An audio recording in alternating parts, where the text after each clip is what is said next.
sklopu tedna Univerze na Primorskem je študentski svet turistike organiziral tradicionalno tekmovanje Sive celice turistike. Tekmovanje je namenjeno študentom, več o samem dogodku pa je povedala predsednica študentskega sveta turistike Adriana Šučur. No, dobrodošli na Turistiki.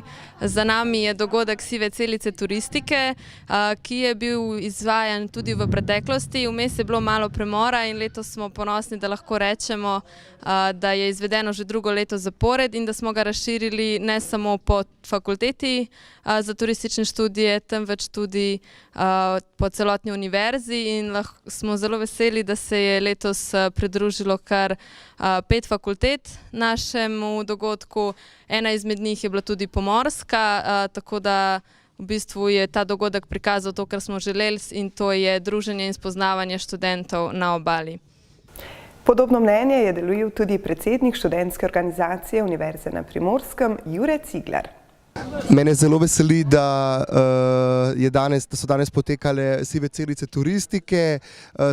Velika zahvala gre organizatorjem, ki so odlično pripravili dogodek, in jaz kot predsednik šov pa si želim, da se študenti čim večkrat družijo na takšnih podobnih dogodkih in pa seveda, da se znamo ob tem dobro zabavati, in pa danes smo se tudi mogoče kaj novega naučili. Vodja zmagovalne ekipe Fakultete za turistične študije turistike Univerze na Primorskem je bil vesel prvega mesta. Zmagali smo danes. Pripravili se nismo kaj dosti, tako da je čisto super. Kot vedno pa je bila dobro razpoložena tudi drugouvrščena ekipa Pedagoške fakultete Univerze na Primorskem. Ja, meni je bilo tudi zelo všeč, lepo so se potrudili organizatorji, še bolj pa so se potrudile naše navijačice. Ja. Treba je poudariti, da na PEF-u se res potrudijo naše študentke.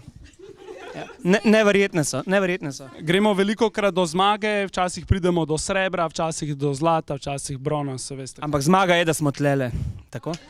Dogodka na turistiki so se udeležili tudi študenti Ljubljanske univerze in sicer sosednje Pomorske fakultete. Dogodek je bil dobro obiskan, tovrstnih druženj pa želimo študentov čim več.